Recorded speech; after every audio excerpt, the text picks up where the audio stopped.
All right, hello and welcome everybody to episode 2 of the RF Generation Collectorcast. I am your host, Duke.Togo, and joining me is my co-host from the frozen tundra of the north, Crabmaster 2000, and I actually had to mow my lawn for the first time this year today, so we're not frozen anymore. No snow now that it's almost June? No, it did snow 3 times last week, but not this week. We're good. No, and you had to mow. That's quite an accomplishment. Yeah. So I'm curious about how many months out of the year do you actually have to fool with your yard? Probably, what are we in, May now? Usually earlier in May than this until August, end of August maybe. It's a pretty short time frame. Yeah, that sounds pretty nice. I have to fight with mine a bit more than that, so. Yeah, the yard work's really minimal up here. It's nice. Yeah. Well, it hasn't been snowing enough that I need to snowblow for a while. So there's this nice time when seasons are transitioning where I don't have to shovel, snowblow, or mow the lawn for like 2 months. It's great. That sounds like a nice break for you. Yeah. I will have to say that I'm interested for winter to hit again, so we can talk about how buried you are, and everyone else can get to hear. Yeah, if it was anything like the last 2 years, it'll be. We broke some snowfall records the last couple of years and went through the entire city's budget for removal. So we're if we have another snowfall like that, we might be pretty hurting next year. Oh, that's not good. Well, for those that don't know, Krabby, you want to tell them just roughly where you live? I live a little over the center line of British Columbia in Canada. People call us northern, but we're pretty close to the middle. Yeah, you're close enough to the Arctic Circle for me to to be cold. I'm actually about 5-hour drive south from where I used to live, so it's a nice summer retirement place here now. Yeah, well, I'm sure you'll get yourself settled into the harsh sunshine. Yeah.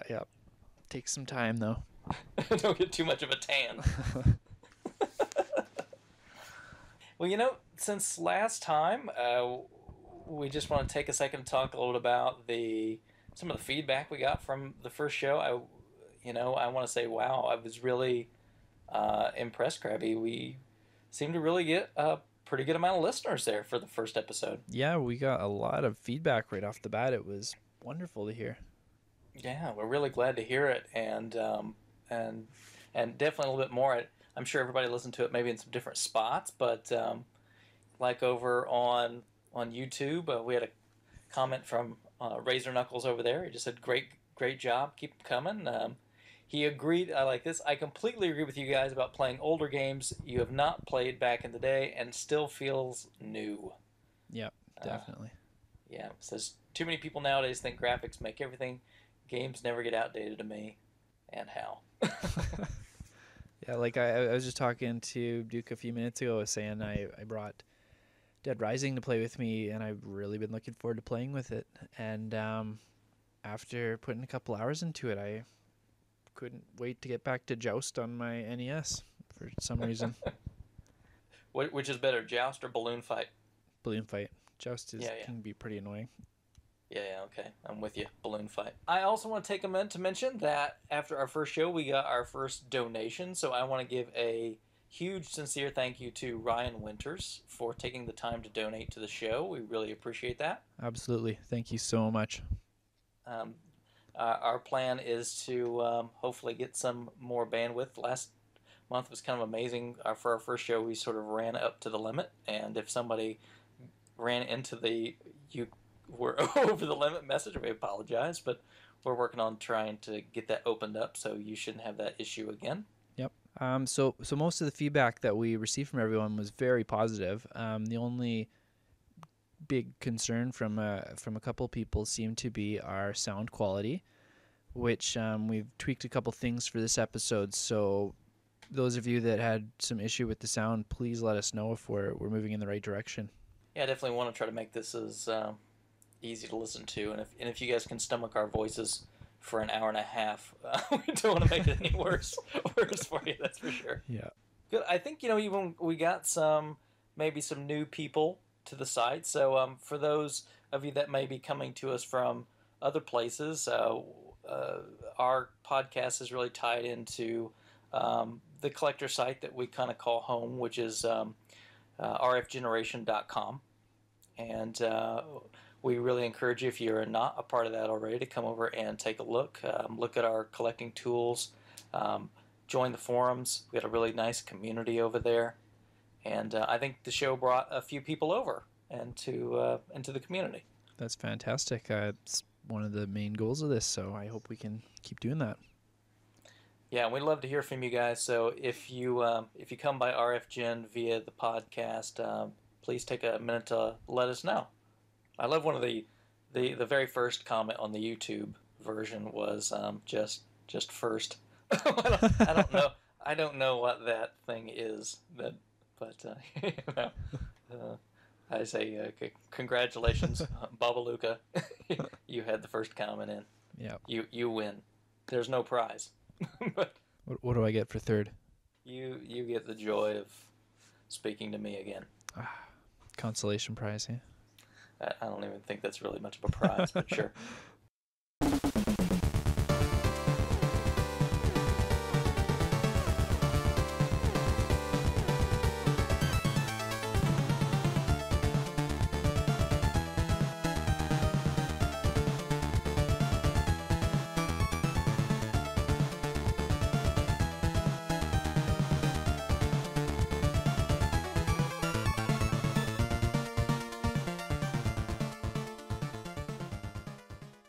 All right, now on to definitely one of my favorite parts of the show, and that's to take a moment and highlight some of the great pickups that people have found and shared with us on the site. I want to lead off with Shaboni over there. Looks like he had a nice little pickup of a couple GameCube games. He got a copy of Chibi Robo and Skies of Arcadia. And that fantastic Wind Waker lunchbox to go with them. Yeah, it was like a plastic lunchbox, right? I think it was a tin one. Was it really? I think so. I'm surprised they even make those things anymore. I still see them at we've got like a board game shop in town here. They sell like movie licensed and comic licensed tin kits like that still. Do people actually ever use those really as lunchbox, or is it just like for show? Well, when I take my son to school, you get to see everyone's lunchbox outside the rooms there, and I don't see many like that style. They're all like the thermos style or Velcro up, not tin ones like that anymore. Yeah, that's what I'm thinking. They must just be for old geeks. Is that it? Collectors or maybe to stick on their maybe shelves. Younger geeks. Sure thing. You know, Skies of Arcadia Legends. Skies of Arcadia is great. I don't have the GameCube copy, but I've got the original Dreamcast, and I played all the way through it. I really like that game. Very good. Did you ever play that one, Krabby? I played through it on the Dreamcast, and I did finish it, and I don't care for it. What the hell's wrong with you? I was kind of bored. I don't know why I don't know why I completed it, but I did. And yeah, it's not something I'd ever revisit. All right, guys, listen to the show. I just, feel free to chime in and back me up when we talk about things, because he's always just, I don't know where you're... just, man. I don't have a lot of love for a lot of games that people consider classic a lot of the times, I don't think. Yeah, I would really agree. I don't know what your problem is, but that's okay, I guess. I definitely have my own quirky tastes, but it's all right. I don't mind you razzing me about it. I probably deserve it. Hey, look, if you played through Jeopardy on the Nintendo, I would play that again over Skies of Arcadia. Whoa! Oh, people, please comment and back me up. I don't know what the heck is wrong with this guy. An hour and 40 long minute video of you beating Jeopardy. And that's only the recorded time. There was a few failed sections in there. So we get the edited out parts where your trivia skills are not up to snuff. Exactly. You couldn't answer the tough questions designed for children of the 80s. Well, a lot of them were, outdated or like current events that are not current, so I had no idea what they were anymore. Yeah, no, a lot of George Bush, original Bush questions or? No, well, there was a question about like the only president who's ever had a son in office, and I'm like, wait, there's been another one since then, and there was another answer where Pluto was still a planet, and some weird things. And it's probably tough too because it's probably a lot of U.S. trivia, right? Oh yeah, there Yeah. was a couple Canadian answers that were pretty easy though. Oh yeah, like Canadian is You a just had to know the name of provinces. north It would or be like the B French south. province or the westernmost province or the only province that's touching Alaska. Oh, okay, Yeah, yeah, I'd probably do okay with those. yeah, they were fairly easy. Well, you were doing some GameCube stuff here. There was another good GameCube pickup there. Mr. Fumble grabbed a amazing GameCube lot for a really cheap price, but he got like 3 Resident Evil games, a couple Zeldas, a couple Metroids, Ikaruga, Eternal Darkness, Metal Gear Solid, like just unbelievable lot of awesome GameCube games. Yeah, and if I remember right, didn't you get those like really pretty cheap? I think it was like $20, maybe 30 for the lot. Like it was just really good price. Yeah, like that's pretty crazy. And he's pretty new to the site, right? Yep. Hey, thanks for sharing that. And so obviously, there's some really good stuff here. I mean, Ikaruga, come on, Yeah. you got that in that bundle? Eternal Darkness is one of the best games on the system as far as I'm concerned, and the Resident Evil games, always awesome. Some of my favorites. Twin Snakes, Bleh. very good. Bleh. That's right up there with Skies Arcadia for me. I can't stand Metal Gear Solid. All right. Again, you're wrong. It's a good game, but it's all right. We'll let that slide. All right, thanks. I also want to give a little congrats to Wild Bill. I mean, Bill had a big month. I think. I mean, he picked up a copy of Gold 2, and he had a nice little collection of some black box games. Yeah, those are very, very awesome looking in the collection, especially complete in box like that. Yeah, I was a little jealous of the Popeye. I mean, a lot of these other games I'll see from time to time complete, but I mean, I can't tell you the last time I saw a complete Popeye. I don't even have a cart Popeye yet, so very nice. Oh. Now, are you going to tell me that you hate Popeye too? Well, I haven't played it yet, so I can't tell. Popeye's a good game. You better like it. If not, well. And he also picked up a couple 32X games. Night Trap, everyone's favorite. Yeah, and learned just today as we're recording this that he helped on a reproduction. He did some little hacking of a ROM. Yeah, what do they do with those? They just update the rosters mostly for the old sports games? Yeah, that's what's it's like a Genesis hockey game he updated. Very interesting. My favorite thing that he got this last month though has got to be those Play Choice 10 PCBs. Yeah, it sounds really pretty cool, but I mean, he doesn't even have a play choice yet, right? Yeah, you've never picked up a game for a system you don't have yet? All right, yeah, but that's like an arcade machine. You didn't have that. That's some commitment. There's some incentive to pick one up now because that would be a really, really cool thing to have in your house. I agree. I really, really want to play Choice 10. And I do too. And there's really not a lot of bad games for it. Like the ones they put on there are awesome.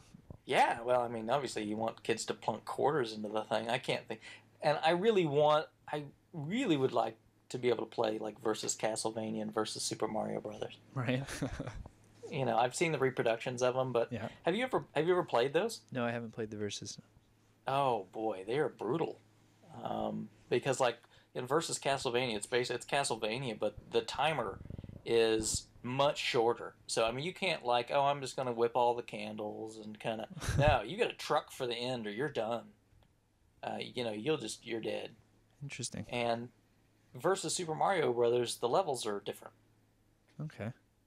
And again, timer is fast on that one, so you really have to be able to just plow through it.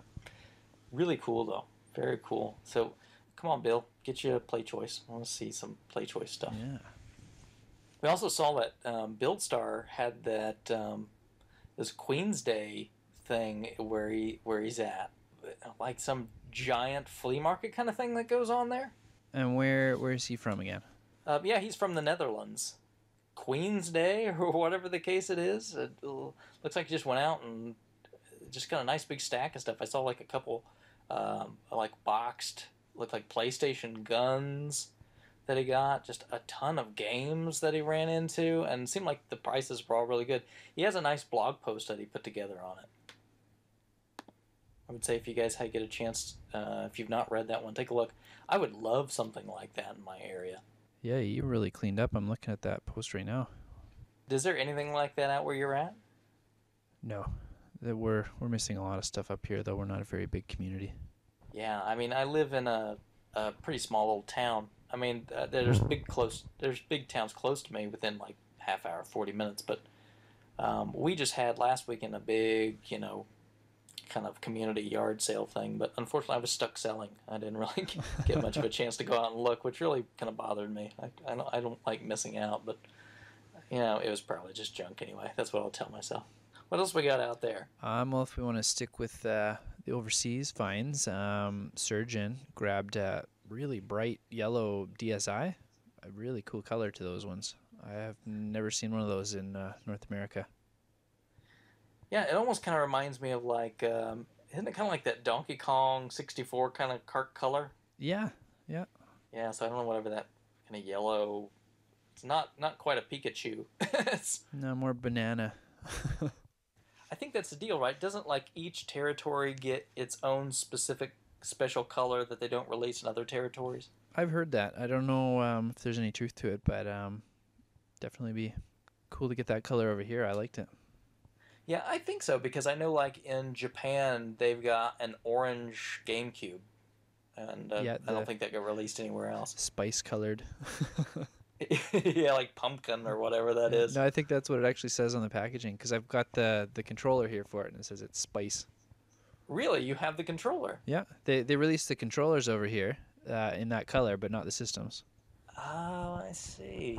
Very interesting. Yeah. That gives you something to look for then, doesn't it? Absolutely. And the last overseas find was just amazing. That Sharp grabbed all those sealed PSU games. Oh yeah, all the U.S. games. Yeah, they were all imports for him, but there were some amazing games in there, like Rule of Rose and Xenosaga 2, Digital Devil, just unbelievable. Yeah, especially, I mean, for the prices that he paid for those, and especially a sealed Rule of Rose. I mean, I live here in the States where the games came out. I don't ever see that game, especially not new and not for that kind of price that he paid. So, I mean, I don't know who your guy was that you found that had all that stuff, but man, it was really pretty fantastic. Yeah, like he mentioned some of the seals are damaged, but even then, it's still an amazing deal. Oh yeah, I would love to find a decently priced Rule of Rose open, just as long as it's complete. No doubt. So, very good. I think you did miss one other little import pickup. A new member, the Grim Angel, found a Neo Geo Pocket for like $6. Right, I forgot we had someone in Japan posting now. Yeah, so he was in the store in the junk area, and that's kind of what I understand. In those, a lot of times they have stuff that's kind of marked as junk that they think is not working or it's not tested or whatever, and you can usually get a good deal on them. And so he picked this one up out of the junk pile, $6 for a Neo Geo Pocket, and said it worked like a dream. Can't complain with that. No, I mean that's pretty cool. It's I don't see a lot of Neo Geo Pocket stuff around here, so especially to try to get a system for that kind of price, that's fantastic. So back over closer to home, what do we got here? Oh, what about Sir Psycho's deal? Oh yeah, that's one of my favorite finds. Digging in the dumpster, hey? Yeah, I was picking in the trash, and what did he come up with? Einhander in the trash. Yeah, complete. Yeah, and it looked like it was in pretty good shape still too. Yeah, and some other PS1 games too. I mean, which is fine, but yeah, Einhander. Yeah, he got some other like the classic games like Final Fantasy VII and Crash Bandicoot. But yeah, that Einhander's just awesome. The rest is just icing. Yeah. How is somebody throwing these away? Oh, it beats me. I don't understand. And he just said like he was just watching, and then like, oh, okay, let's go check it out. Taking the guy's trash. Yeah. Oh man, that never happens to me. I can't say I've ever seen that either. Although I have been reading about people here lately that have talked about dumpster diving in GameStop. Yeah, for I guess they throw out their cases and manuals, and yeah, there was someone posting they were cleaning up all the Club Nintendo points cards and stuff like that out of them. That's smart. I don't know why I didn't think I've got a buddy. I actually know the guy that runs the local GameStop here, so maybe I need to start talking to him. Yeah, back when I used to work at Rogers Video years ago, um, after a few years, we'd inventory all the cases, and we'd have like 200 extra game cases, and they would just throw them in the dumpster. So I'd usually bank a few of those too. I had a friend that worked at another game store for a while, and when that place shut down, he gave me like this big sealed bag full of these, the Club Nintendo codes from different games and whatnot. And I already used enough to hit platinum for last year and get, my prize and my What was it last year? The game. statue? No, I got the Game and Watch Oh, okay. I meant DS the game. platinum prize because you have to spend your coins to get the Game and Watch, right? But the platinum prize, they Yeah, just send you some yeah, cool freebie.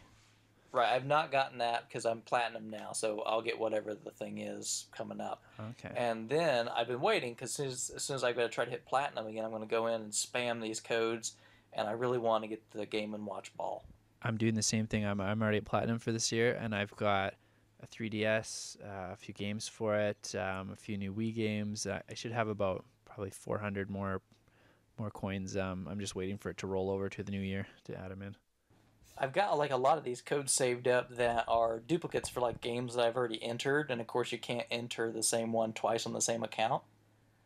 But I think from what I've read that you can go in and kind of put your kids under your Club Nintendo account, kind of like family things, Yep. and then and enter the games again a second time for if you've got different codes. Yeah, I've got an account for my wife and my son linked up under me, and I've got like three of the same game linked up under the three of us there.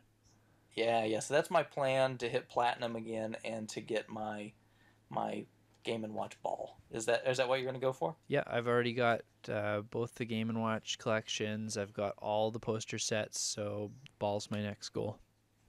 Yeah, I've got both the Game and Watches. I've not really been too concerned about some of the other stuff, but I definitely want the Game and Watch. Um, and then I wonder if they'll put like another new prize out there.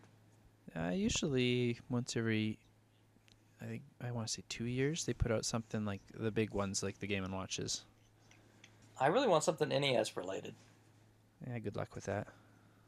It, Well, I mean, they did Game and Watch.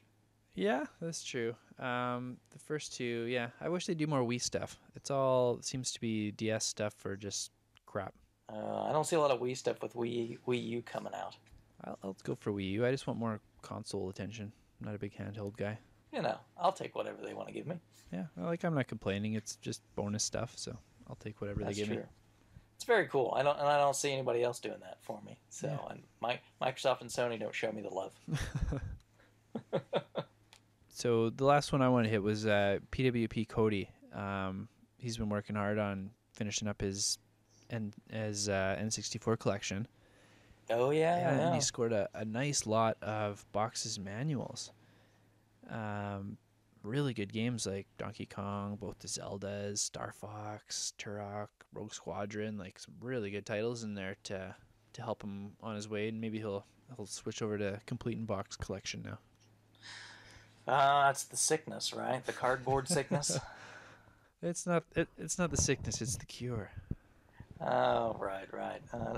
For those of you, I don't know if we talked much about it in the first episode, but Krabby is a big cardboard guy, and I am not as much. I think it's cool and everything, but I don't go out of my way for it. It's so beautiful. I'll agree, it looks nice, but boy, cardboard is really hard to take care of. That's one of the draws of it to me. It's really cool to have something so old and so fragile in such good shape. Yeah, well, when I come across it, I just know it's worth some money. So somebody, if I get bored of it, I will buy my piece of cardboard, and then maybe I can use that to actually get some games that I care about. You just sell those carts and buy some cardboard. Come on. That's not going to happen. I don't know what that affliction is, but that's all right. There's those folks out there that are into it, and I applaud you. I had a few nice little pickups myself this month. Do tell. Yeah, I finally got a copy of Bubble Bobble 2. Sweet. And very, I mean, I have to say, very nice copy. I mean, really, it looks like it hadn't been played. In fact, when I went in to pick it up, because it was like a local store, and I stop in there from time to time, and I always just have them check, inventory in their other stores and see, if there's anything on my list that they can get a hold of for me. And when I went in and to pick it up, I mean, the guys that were there, it was kind of funny. They were laughing. They're like, "Yeah, we were like taking pictures and stuff of this game, and we were kind of wondering if you were going to show up and buy it." And I'm like, well, "Yeah, of course." So that was kind of funny.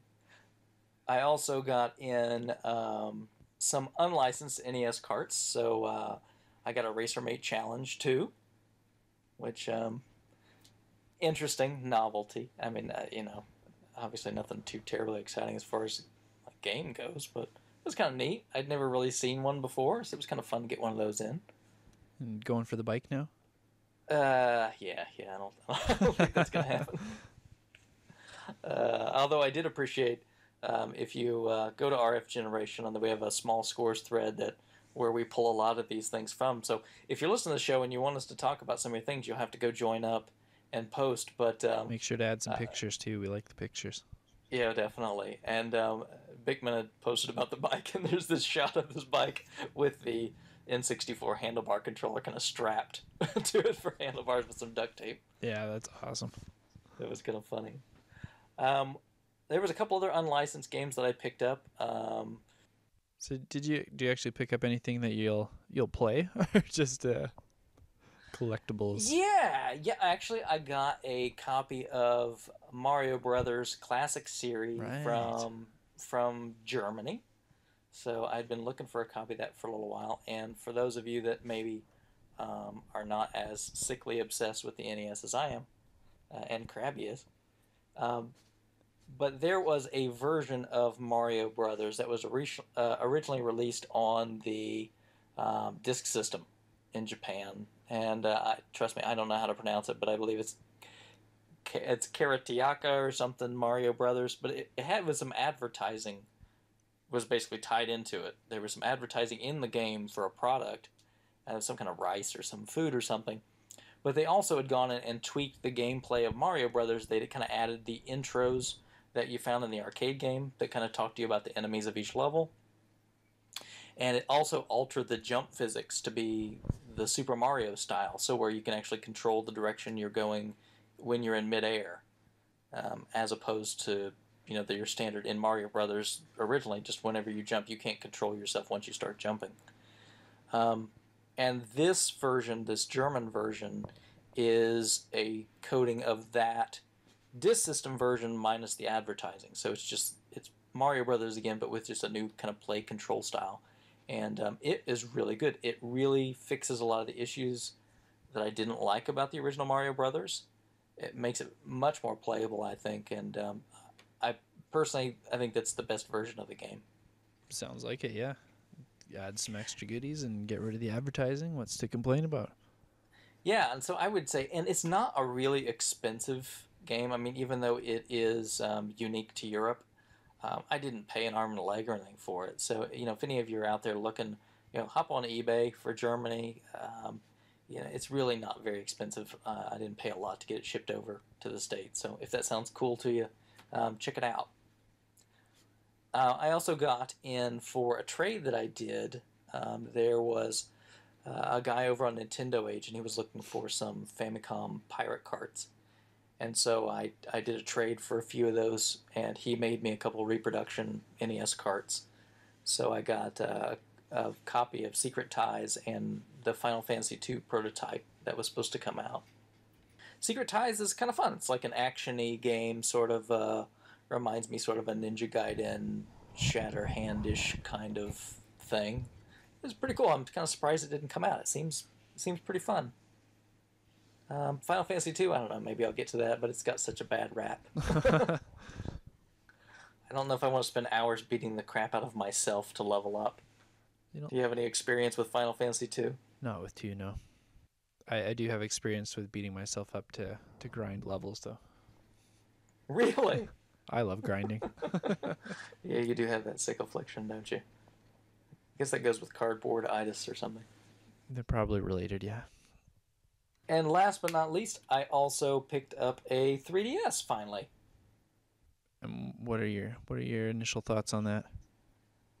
I had kind of always, I mean, before I was reserved at the point to think, well, I was just going to wait until they come out with, like, The light version, yeah, like the redone or like an Excel version. right? Um, but I just couldn't kind of pass up this local deal on Craigslist for what I got.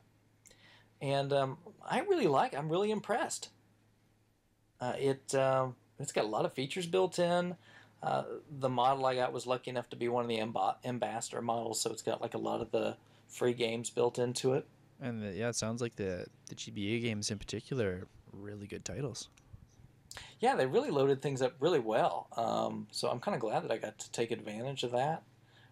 I do want to say for those that are out there, if you want to find me on the 3DS, my friend code, I will post that in the show notes. So feel free to add me. And I think that's probably about it for me. I don't know. It's been a really busy month with games. Mine's been the opposite. I've been still recovering financially from stadium events, so I picked up a copy of Dead Rising for $10, a copy of Valkyria Chronicles for $10, and I think that's pretty much it in the last month. Really been trying to pace myself until so I can get back on budget. And Valkyria Chronicles, that's a great game. Did you get a chance to play it? No, I haven't put it in yet. It's one of the games I originally wanted when I got my PS3. So I'm quite psyched to finally have a copy to try out soon. Yeah, I've got that. I really like it. I didn't get a chance to play really deeply into it. I think I've played the first few levels. Just haven't had the time to get back to it. But it's pretty cool. It's very nice. You have to let me know what your thoughts are when you get to it. Will do. I'm definitely looking forward to it. Yeah, I just really, at work, I happened to come across an extra, like, 3.5-inch hard drive. And so I think I might brave trying to do a hard drive upgrade for my PS3. Interesting. Yeah, I don't. I've got mine's one of the originals, like 60 gig Yeah. PS3, the fat ones, that were backwards compatible. And so this is a 200 gig drive. So I don't know. I might give it a shot. Hopefully, I won't strip out the screws like everybody says you got to watch out for. Because of how I game, I just can't fathom ever needing a hard. Like I don't even need an upgrade on my Wii's internal memory. all I have is save files. That's it. No DLC for me. Honestly, for us, I don't think that's it.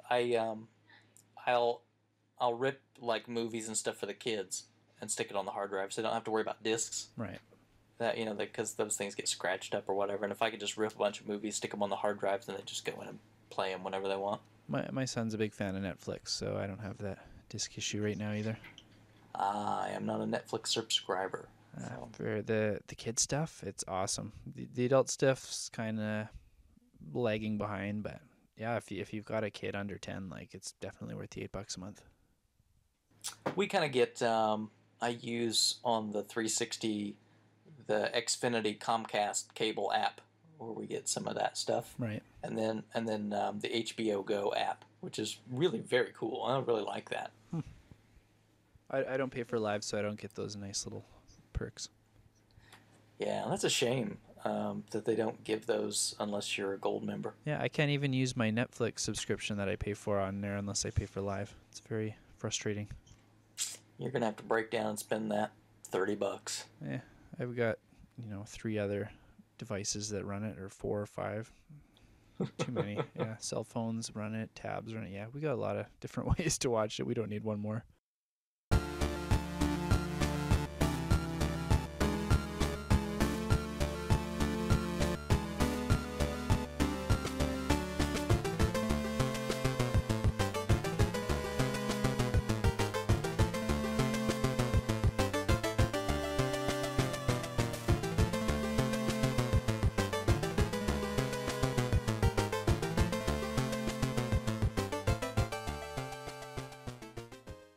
So last time we talked about why we like to collect and many of the reasons that drive our collecting habits. So we thought we'd kind of explore the online portion of that this week.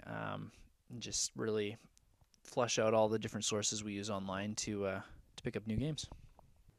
I don't know about you, but really these days to find like certain items online is where it's at. I mean, it's very difficult for some things to find locally. Yeah, and I would especially agree living where I do because the nearest big city is like a 8.5 hour drive away, so I can't depend on like Craigslist ads or local game stores or things like that to even find things. So I have to go to eBay if I want particular items. Or sorry, not eBay, but online. Where do you find what's your major go-to source when you're talking about online stuff? Most of my purchases and my favorite way to purchase is hands down through gaming forums. No question. I think I would agree with you completely. I know that's you're going to get a little bit. I guess I want to say other people that share the same passion you do. Yep. So you're going to, even though necessarily you're not talking about trying to find the cheapest prices in the planet, but you're going to get people that are going to give you a straight deal in terms of what they get, and you're going to know what you're getting. Yeah, I find they're just more willing to like you may don't just make a sale, you make a contact. Like you've got someone you can do business with in the future, you've got someone who will give you bulk deals, you've got someone who will look out for games for you, you've got like it's just the list never ends. You got people that will say, okay, hey, look, I'll set things aside for you. Yeah. There's a guy that I was on another forum, and I've got to keep kind of a want list of some Famicom stuff out there, and he said, hey, I've got three of these things, and here's kind of what I'm looking at price wise for it. What do you think? And I said, I'm definitely very interested. I just need to, a little time to see if scrape the money up. And he was like, yeah, just no problem. I'll hold it aside for you. Just let me know. Yeah, I've had people that I've had like zero contact with let me pay them in payments or like you said hold on to items for me, and it's not like we're even chummy on the forums, they just are willing to do that sometimes. Yeah, I think it's like a lot of people that really share, the love for the hobby, Yeah. and there's a lot of good people. I think that's it. If you take the time, in most cases, to really stop and post often on forums, you obviously care about gaming and/or collecting, as opposed to sometimes, you know, on some online just shopping sites. Definitely don't always get that feeling. Yeah, and that kind of I don't know, like you'd think with a business, they'd strive for some customer service, right? But with a lot of online stores, you don't get that. And the forums seem like the place where you get that online. You get people who will send you those detailed pictures that you want or describe it in great detail, and they're always like painfully over descriptive. Like they will point out every single flaw, whereas you can't get more than a stock photo from a lot of online stores. Yeah, definitely. If you even get a stock photo.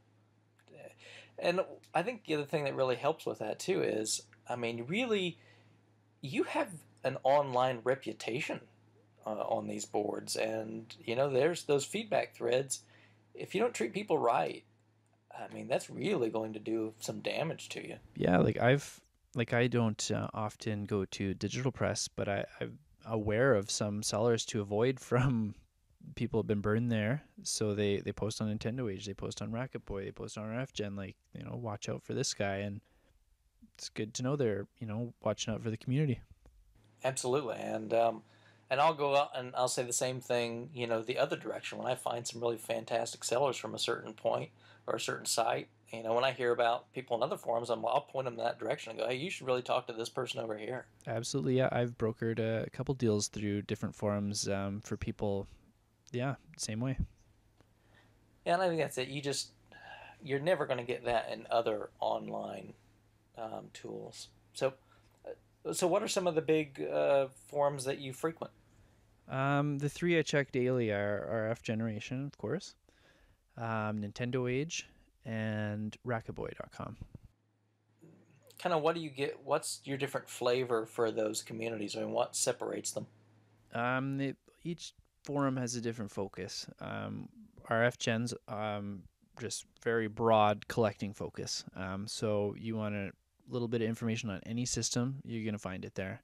And same thing with the purchases. Like I've got stuff from Neo Geos to Sega CDs to NES carts to Virtual Boy games, like all over the place. With Racket Boy, it's a very gamer oriented site. Not a lot of collectors there. So I'm not going to find the rare items there, but the games I am going to find there are good quality playable games.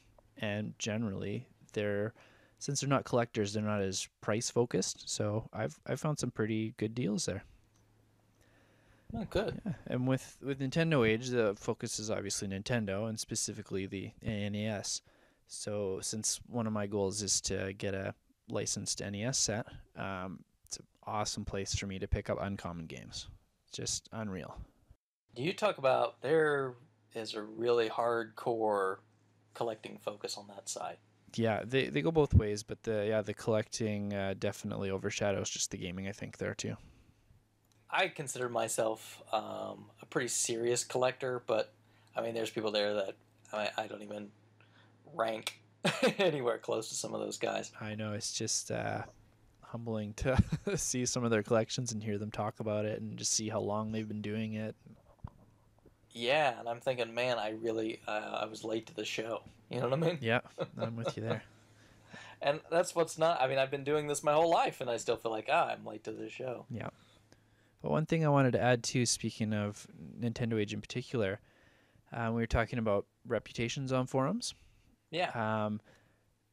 Your reputation can actually have a dollar value like attached to it in some cases. For instance, there was a member selling at stadium events just through the forums on Nintendo Age, nowhere else. And it went for $500 more than the next eBay sale because this seller had that reputation. This honest person wasn't going to rip you off, a legitimate copy. Like his reputation was worth cash dollars there. It was really cool to see. Yeah, and I really like their transaction and feedback system there. It's very nice, yeah. Like no one can complain they didn't know what they were going to get or receive, like how it was going to work. It's all laid out really simply for them. Yeah, and if you don't get exactly what it's because you didn't bother to specify that when you laid out the deal. Yep, it seems that way. Because they've just got this built-in transaction system, and you set it up, and you, as long as you're very clear about what happens, I mean, and it's out there for everybody to see how it went. I'm really impressed by that, and I really wish I could see more of that, maybe in some other sites. Hint, hint.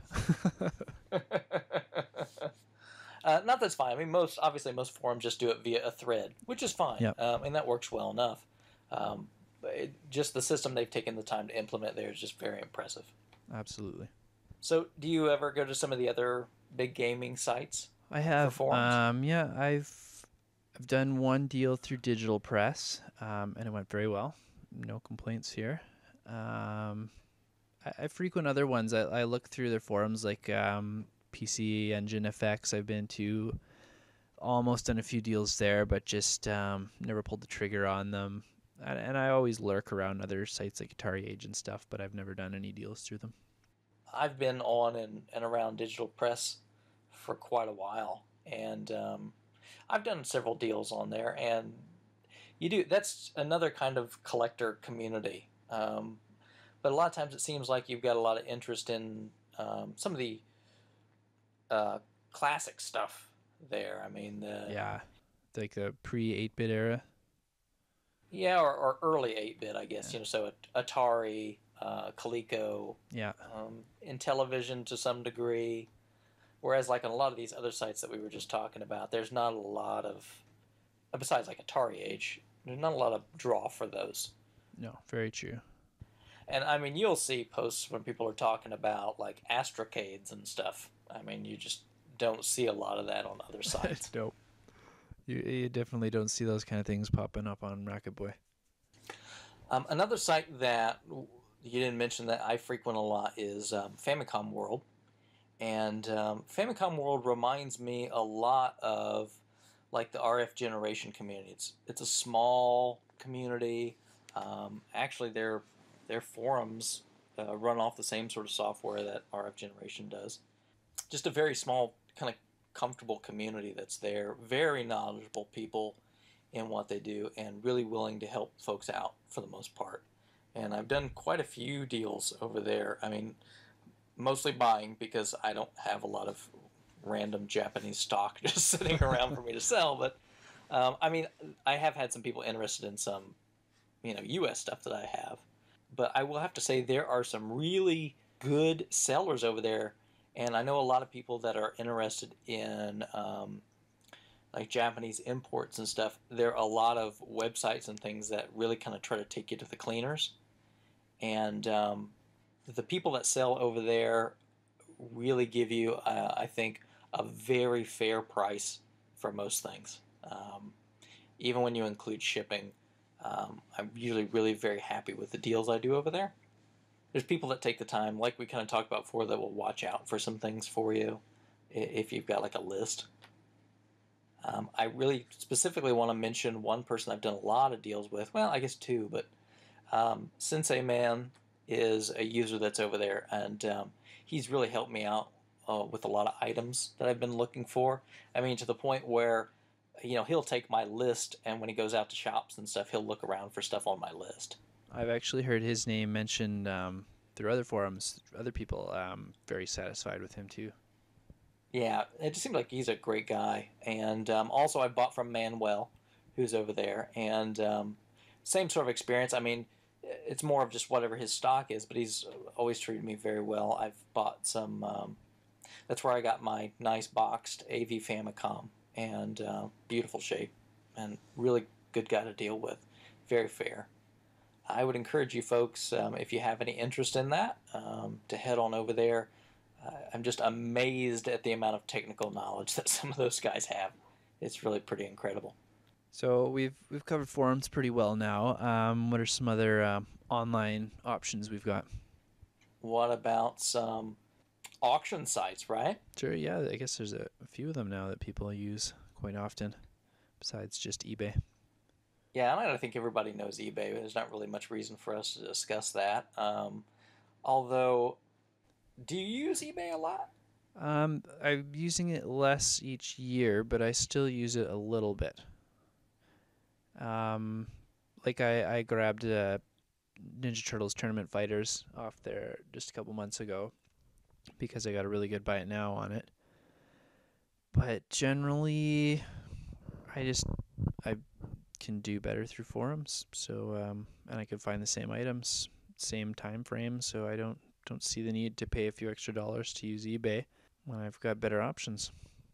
I kind of get that too. I mean, so obviously I bought some things through eBay, and every once in a while you can get a decent little deal.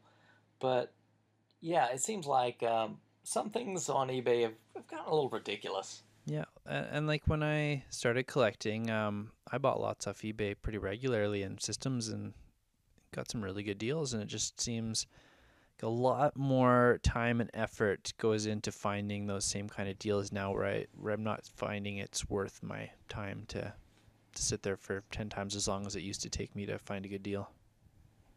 Yeah, same thing. I mean, you really almost have to live on eBay to get the decent deals that pop up. Yeah. And I think there are people that literally, that's what they do. They just sit and refresh all day long looking for those things to come in. And those are a lot of times resellers too. They're just gonna buy the stock up so they can mark it back up to their level and kind of keep the prices high.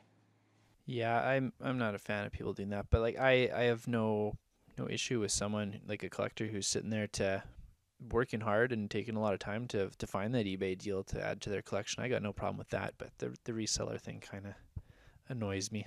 Definitely, if you do your homework and you're using that to add to your collection, yeah, that's great. And I've had to do some homework on trying to get a good deal on things myself. Yeah, I'm not a big fan of the, let's buy up all the stock and try to force prices high. Yeah, I could live without that. I think that's definitely one of the dark sides of eBay that's brought out in people. Yeah, like just not too long ago, I was watching a gun knack auction, and I put my bid on an auction, and at the time I bid, there were several buy it nows available, mostly through the same seller. As soon as the auction finished, which finished for a couple bucks more than the buy it nows, Uh-huh. about an hour after, the buy it nows were all 20 bucks more expensive.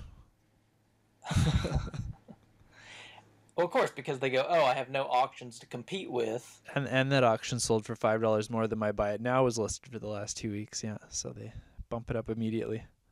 Yeah, I generally tend to see that if there are copies for auction, the buy it nows are going to be a little more reasonable. But if they're the only games in town, yeah, forget about it. They're going to put it sky high and hope for that person that just doesn't care. Yeah, well, it seems to be working for them, and I can't really fault them for trying to make some money. I don't know. No, I mean that's the way of the world, I suppose. Just I guess it drives me away from eBay. Yeah, it sucks, but ultimately it's just entertainment items that people don't need. So if they cost a lot, then they just cost a lot. I have to deal with it. What about Game Gavel? I look around there all the time, but I haven't actually spent any money on them yet. And I know you've done a few deals through there. So what are your thoughts? Game Gavel obviously doesn't have quite the selection that you're going to run into over like on a place like eBay where you can find pretty much anything. But I've got some pretty good deals through sellers over at Game Gavel, and they seem to usually be pretty open to working with you too on price. So if you think something's a little high that they've got, I've had really good response with people going, okay, yeah, sure, we can work a deal out. It seems to be a lot more of smaller sellers. So sometimes a lot of the same sort of people you would see in forums are going to be posting over there. I mean, not necessarily, but that's often what I see is some people will put up some kind of their overstock or there's some of their sale items over there. And so that way they've got just more avenues to try to sell. Right. Yeah, and I know NES Rules, the director at RF Gen, has put tons of stuff up on there over the years, and nothing but good things to say about them. Yeah, I've sold a few things through Game Gavel, and it's been a really great experience. Mike Kennedy, the guy that runs that, he's obviously tries really hard to keep that site going and growing. I love some of the promotion stuff that he does, like the Big Game Hunter. Very very amusing to watch. I love that. Yeah, for those of you that don't know, that's Mike's YouTube series. I want to say that I'm the one that came up with the name for that, so I won the naming contest over on their forums at Game Gavel, and yeah, that's a really fun show, wasn't it? Yeah, it's a blast to watch sometimes.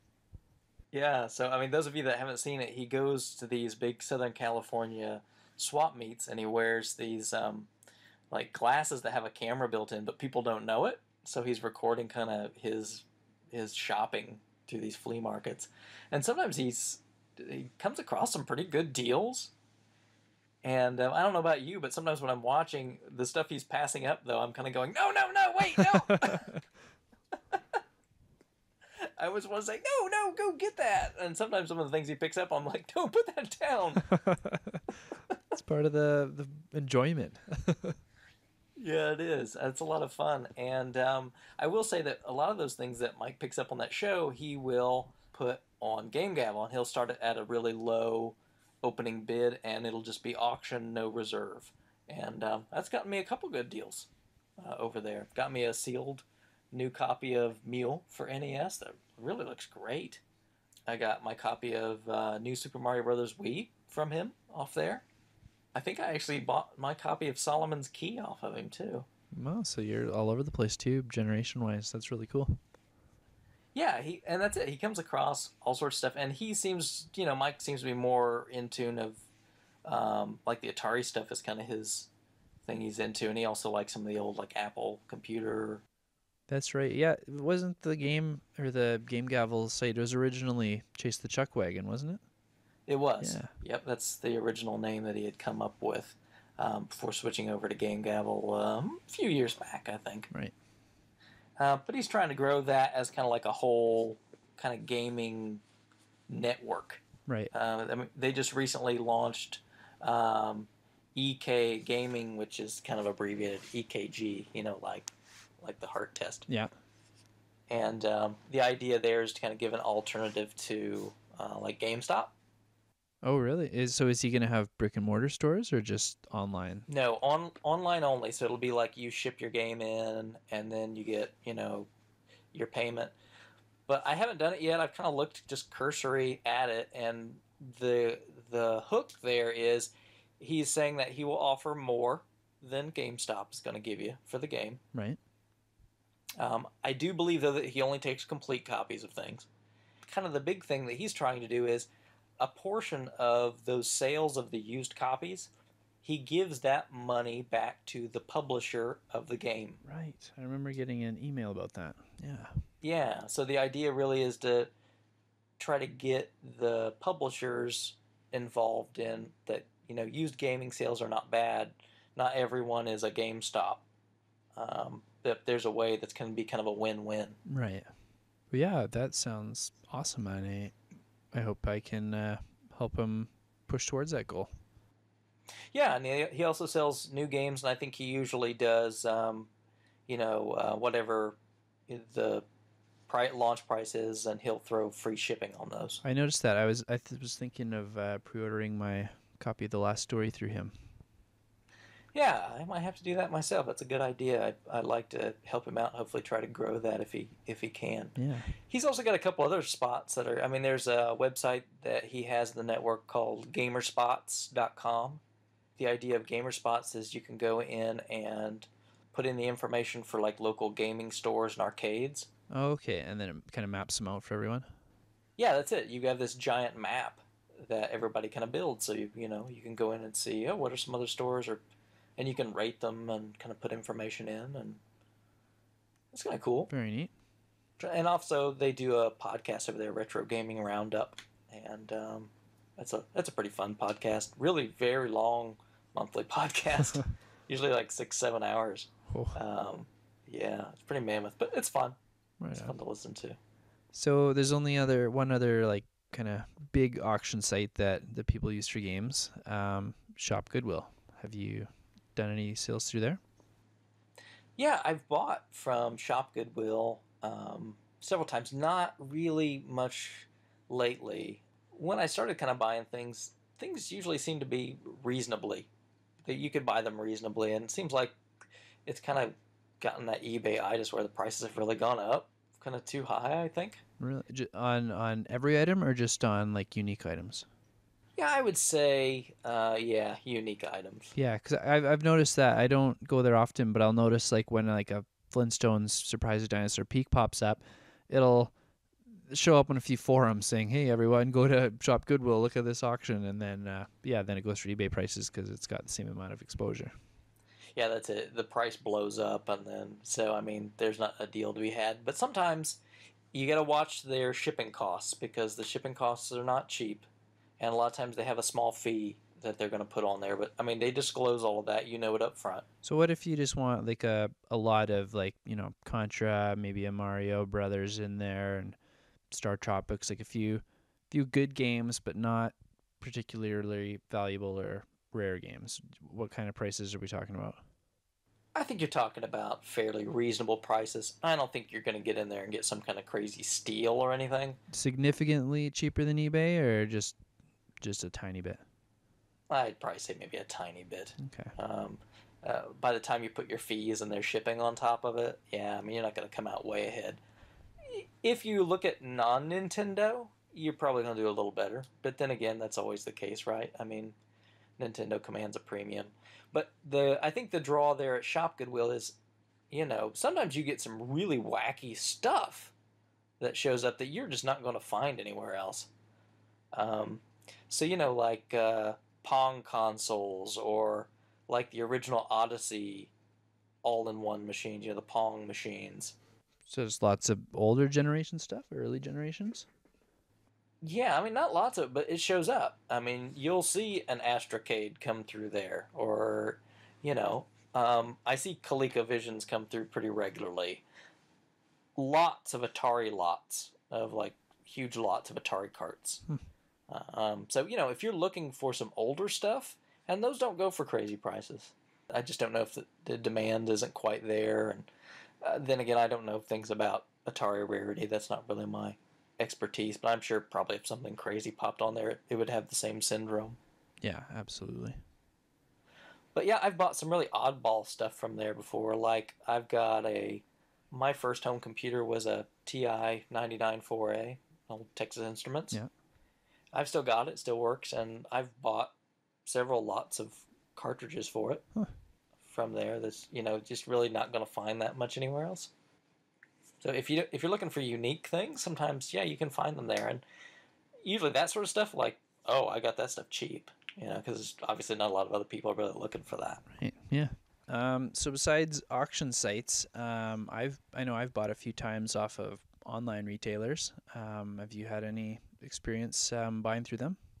Yeah, there's a couple sites that I've bought from, and one in particular that I frequent pretty often is tradinggames.com. Have you ever been there? I've looked through there all the time. It looks like a great place to fill in holes in your collection because they sell like manuals by themselves or just boxes or complete in box games too. But yeah, when like I'm going for the cardboard for N64 and they've got a ton of loose manuals there that I'm hoping to clean up eventually.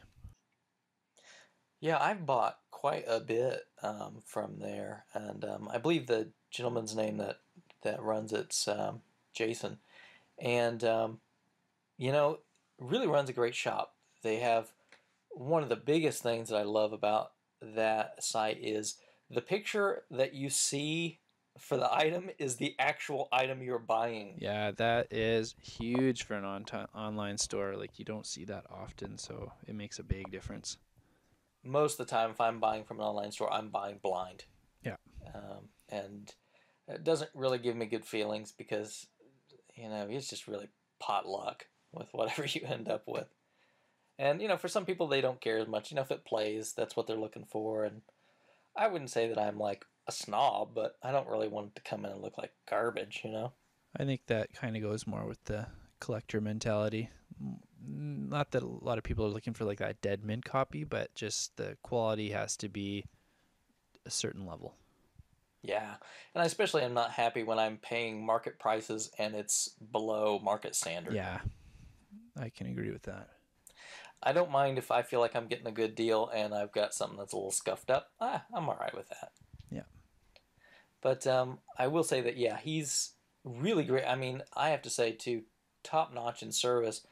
I mean, when I go in there and I'll place an order on something, you know, I I'll get the standard confirmation of order or whatnot. But usually that next morning, it's shipping out, and I've got my shipment info, and it'll show up within a few days. I mean, just like clockwork. It's every time I order, it's like Johnny on the spot. He's got his stuff, and it's going out, and it's packaged well, and it shows up in great shape, just like I see in the picture. Very cool. Yeah, so I would really recommend, and his prices are fair. You're not going to get any dirt cheap deals, but you're also not going to get gouged like some of these other stores. Right. Speaking of which, I just a couple of those games that I bought this month I got from him. So a couple of the unlicensed carts came from his store, and a good deal. I just missed out, although he had an Operation Secret Storm that kind of came at that same night, and somebody had swooped in and got it before I got it. So that's okay though. I'll find a copy at some point in time. And he also has a Facebook page, and he will put posts up on there pretty regularly, like, hey, I got this new stuff in. I'm going to be putting it up on the site tonight. So if you're looking for, whatever it is. So, like when I bought those unlicensed game, he had put in there a bunch of NES stuff came in, some harder to find titles. I'm going to be putting them up on the site tonight. So it was just easy. I just know, bam, okay, I'm going to hop on there right away and take a look. Right on.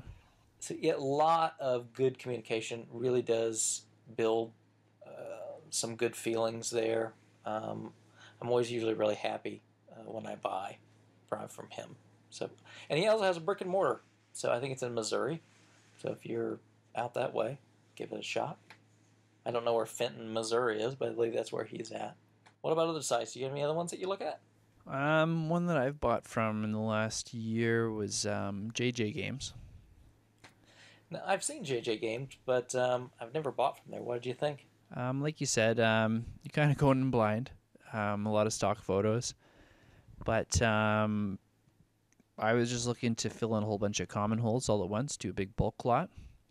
And his common games, they're hard to move, so they're very cheap.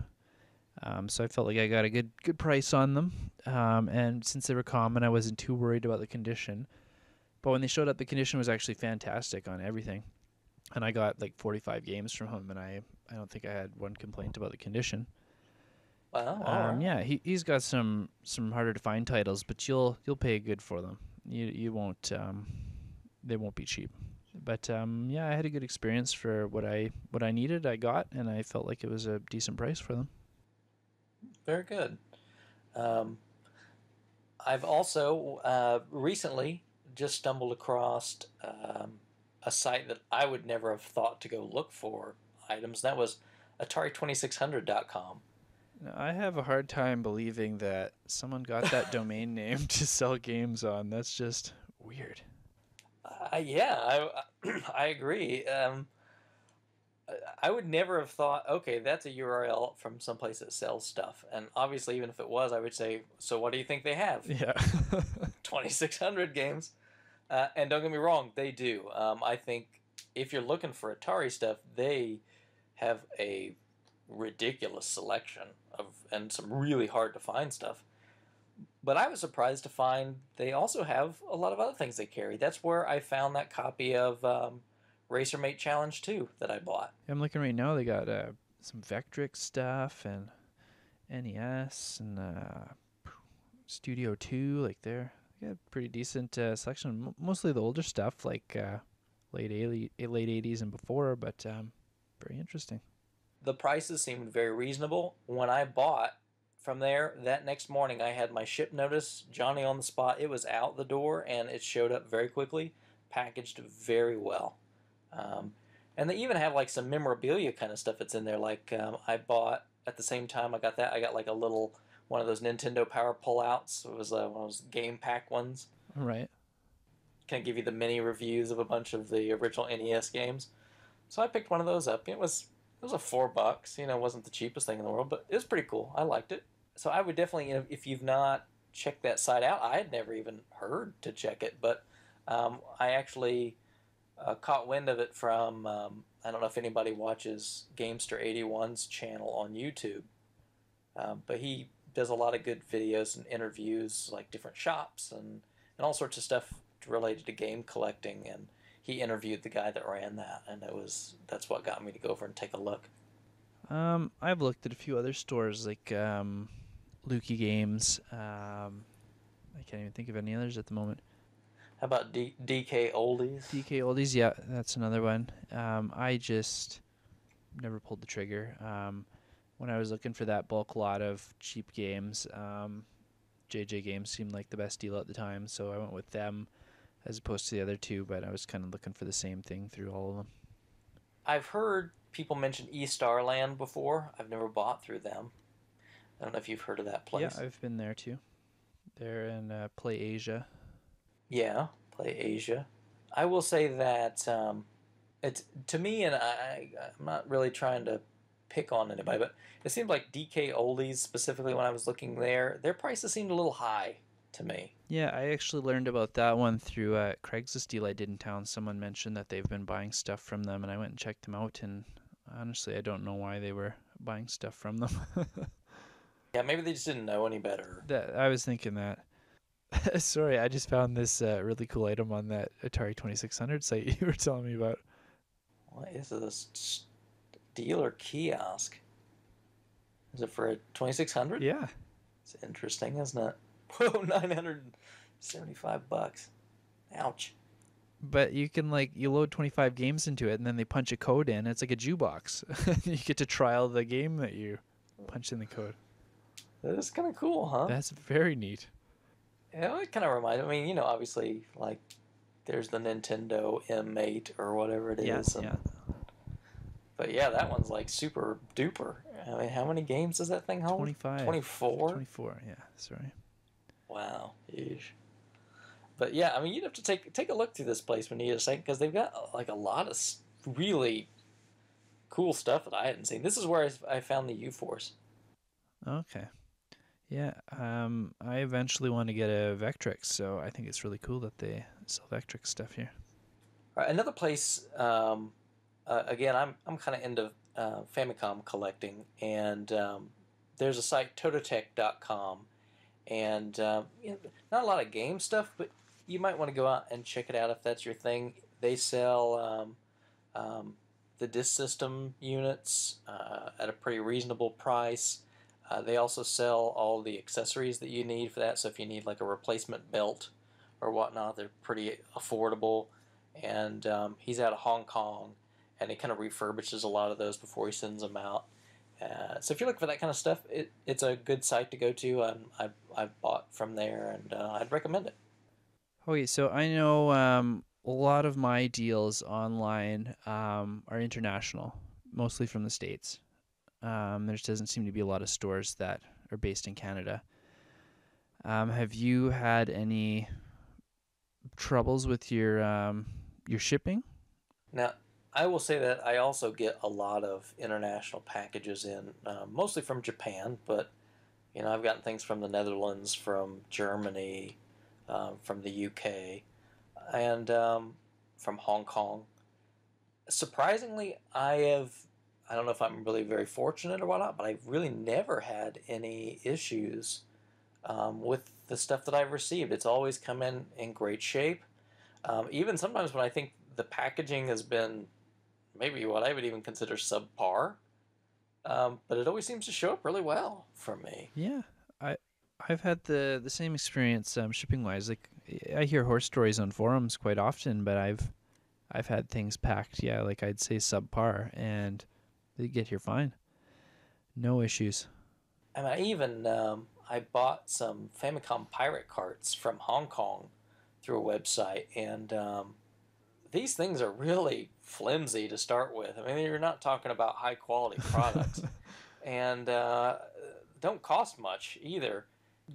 We're just shoved in this little, not even a bubble envelope, just an envelope. Just like one of those manila envelopes. Yeah, just basically like that with the address information, customs form stuff slapped on it, and they showed up just fine. So I kind of worried me. Yeah, I've had some pretty valuable items show up in like same kind of setup or like a bubble mailer, and I've been very worried. Like I'm so worried that I've taken a video of me opening it for the first time just in case I have to do an insurance claim. And I they've understand. been perfectly fine. I've been very fortunate that way. Yeah, and I mean, don't get me wrong. I'm sure at some point in time, everybody probably will have something that doesn't turn out real well. But yeah, I would probably go with that same recommendation that you got. If it's a high ticket item, you should most definitely have someone record you going to the door to get it, opening it, the whole thing. Yeah, So that way, if there's any issues whatsoever, it's not just your word against theirs. right. And definitely as collectors, sometimes you're picking up some pretty high dollar items. Now that said, I have had some post office problems in the past. Not with the quality. Once in a while up here, just because of where I live, things take a while. But I'm so used to that I wouldn't even call that an issue. But customs fees are killing me up here. Have you had any experience with those down there?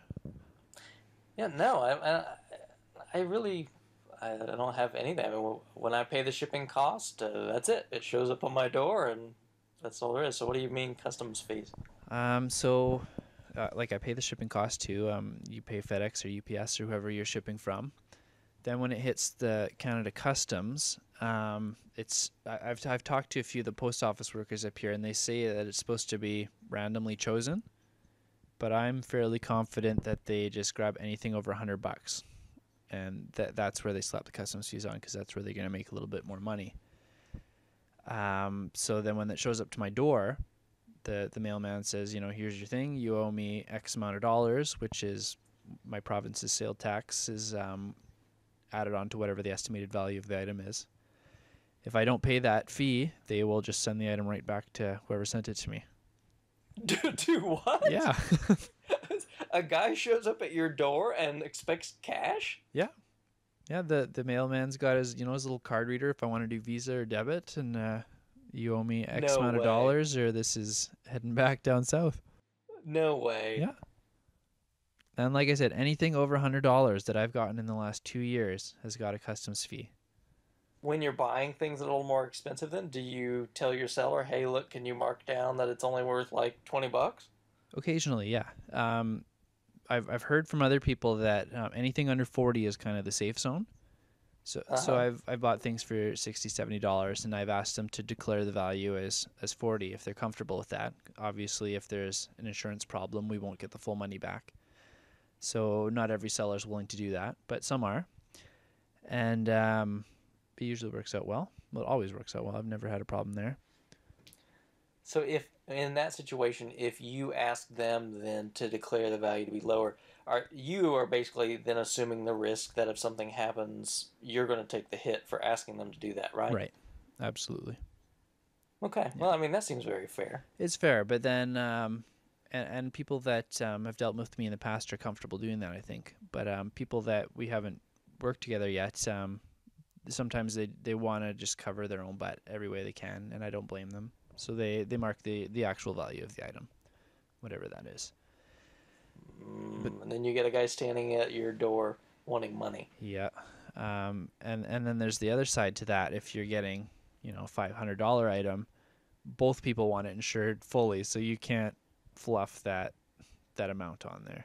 I'm just kind of expecting the customs fee when it gets here when paying for something like that.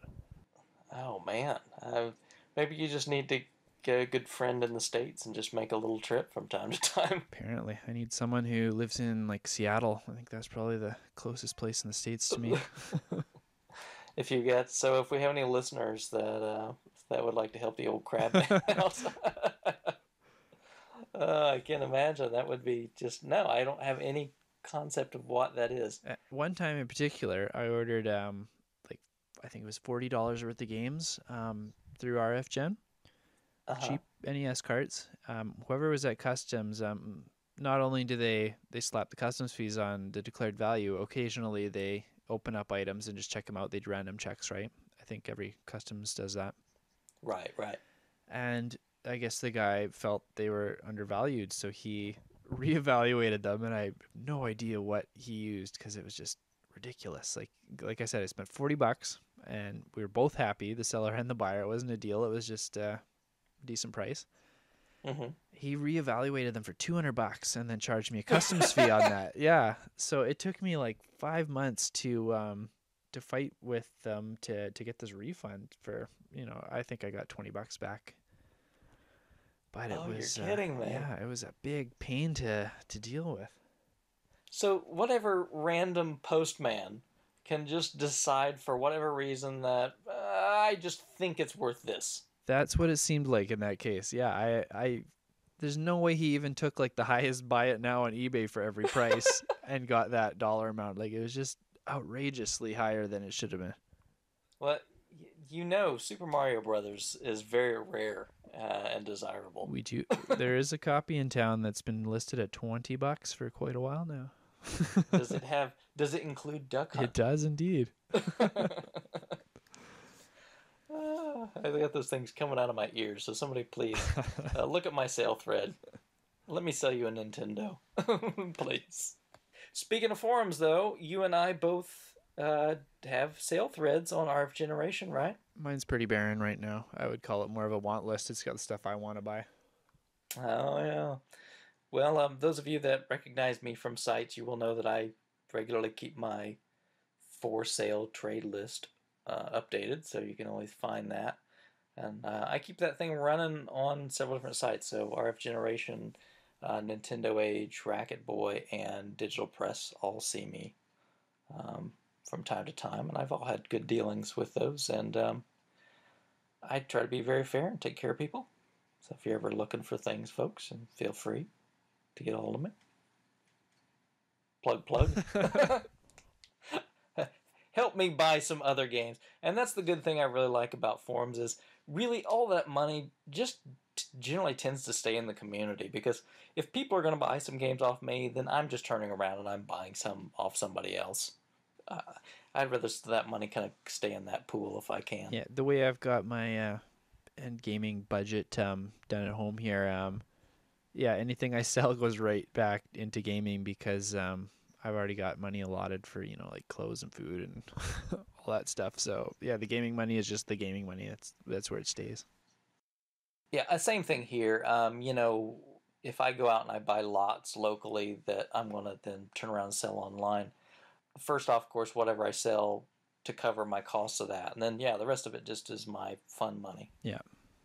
And, sometimes I can do pretty well on that. And, I'm kind of one of those people that I think we talked about before.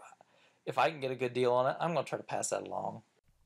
And you've done exactly that for me several times now, yeah. Yeah, I'm not out to gouge people. I mean, as long as I can make a little money in the deal and somebody else can get something.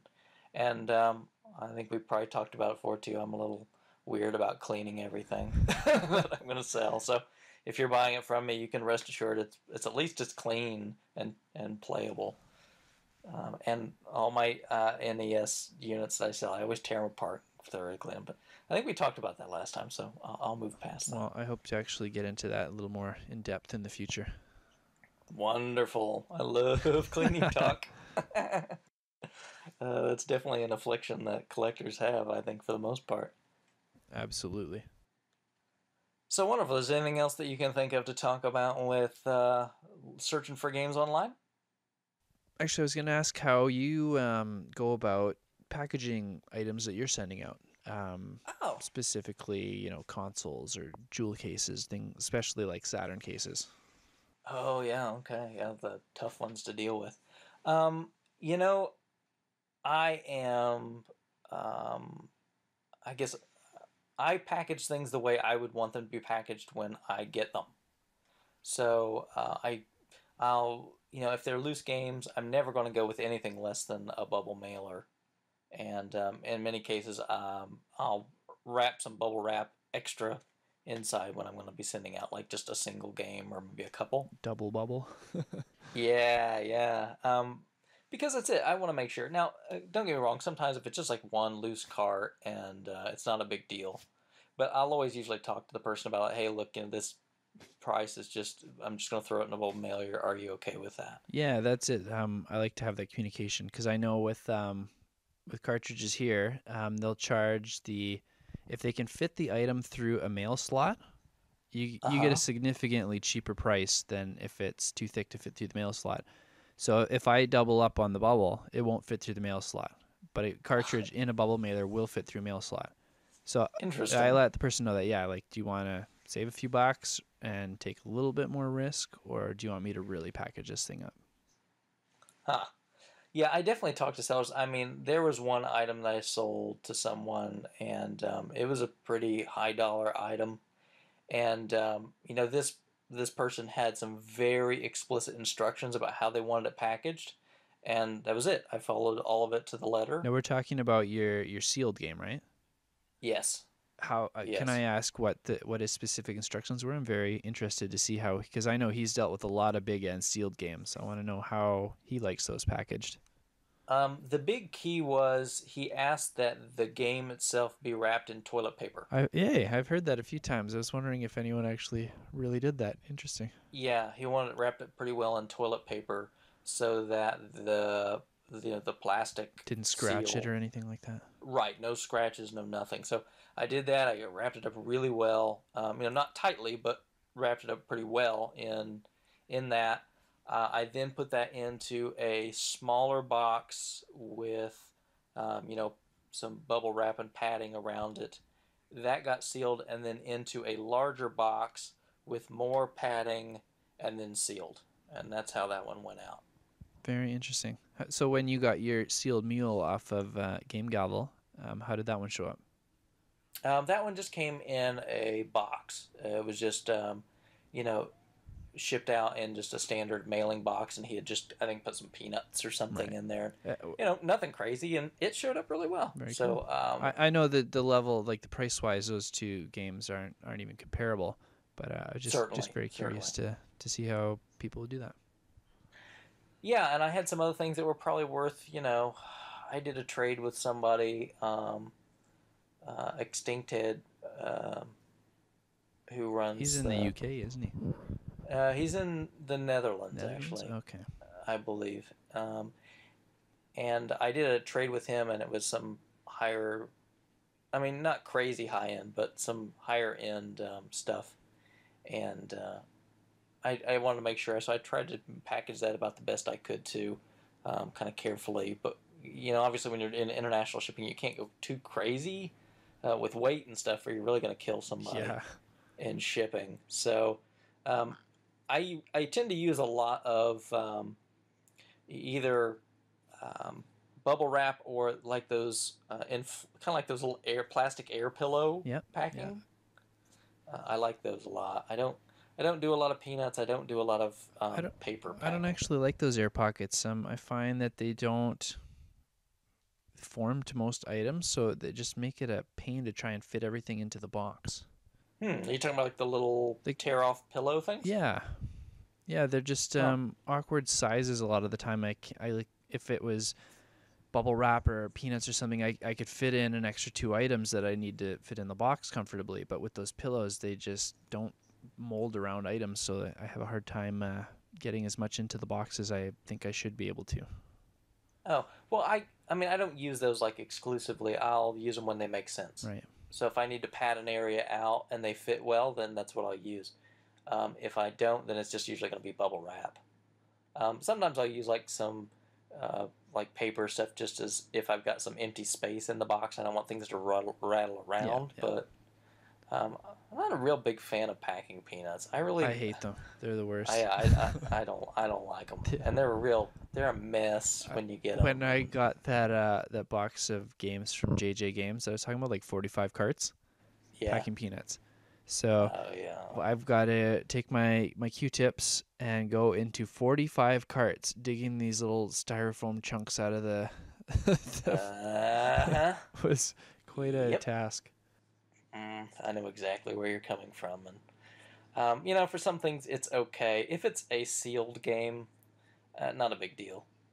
If it's anything else, though, yeah, I'm not a big fan. Yeah, especially consoles, like it gets in them, and oh, it's a pain. Yeah, I mean, and really, and bubble wrap. I mean, just bubble wrap works. Even if they bubble wrapped and enclose the item in bubble wrap, then throw the peanuts in, I'd be fine because then the peanuts can't get into the item.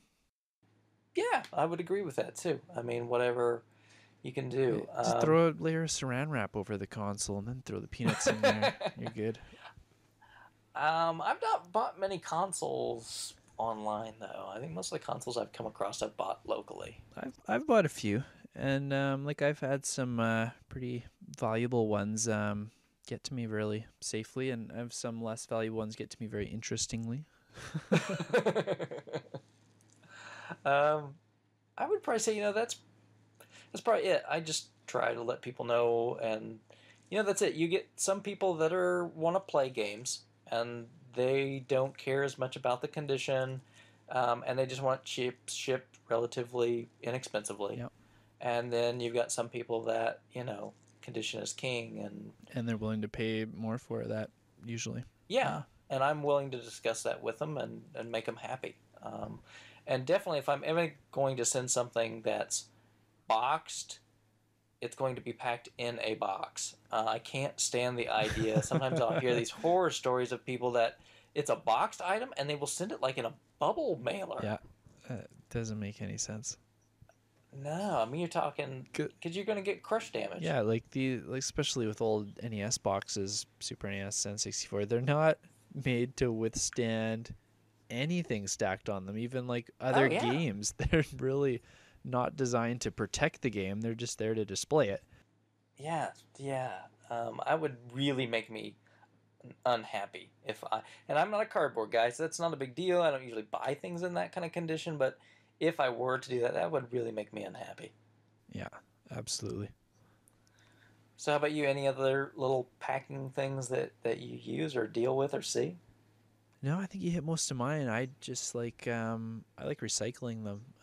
Some of the things I've got in have been packed so well that I can recycle the same packing material like 3 or 4 packages. It's awesome. Oh yeah, I do that myself. I mean, that's I keep all that stuff, and usually it gets right back out. I mean, every once in a while you hit a few, and you're like, wow, there's no there's no using this one Yeah, anymore. like a couple of years ago, I bought a big lot of stuff off Marriott guy on RF Gen. I got like a Neo Geo AES with a few games, a Sega CDX with like a dozen games. Half of them were Sega CD games. Oh yeah, So with all of those, he packed them really well because obviously I wanted the Neo Geo getting there good and this AEX and those CD carts or the jewel cases break so easy. I yeah, think I'm yeah. still recycling the packing material I got from him because it was packed so well. Yeah, especially like when you're talking like Sega CD cases or Saturn cases, you got to really bubble wrap those up pretty well, and they've got to go in a Oh, box. definitely in a box. Yeah, you can bubble all those you want, but if they're not in a box, they'll still get broken. They're so finicky. Absolutely. Oh yeah, and boy, I don't know about you, but I will buy dirt cheap Saturn games if they've got a nice case just for the case. I've got 3 or 4 empty ones sitting on my shelf just waiting for me to find a new cracked one. Yeah. Yeah, I mean, I'll buy whatever those horrible quarterback club or whatever they Yeah, I are went through a few of those. because I've got a shop close to me, and a lot of times they'll have those for like a buck. Yeah, So oh yeah, I'll pick those up every time yeah, me too. because boy, you can replace about anything else, but good luck finding those things. Yeah.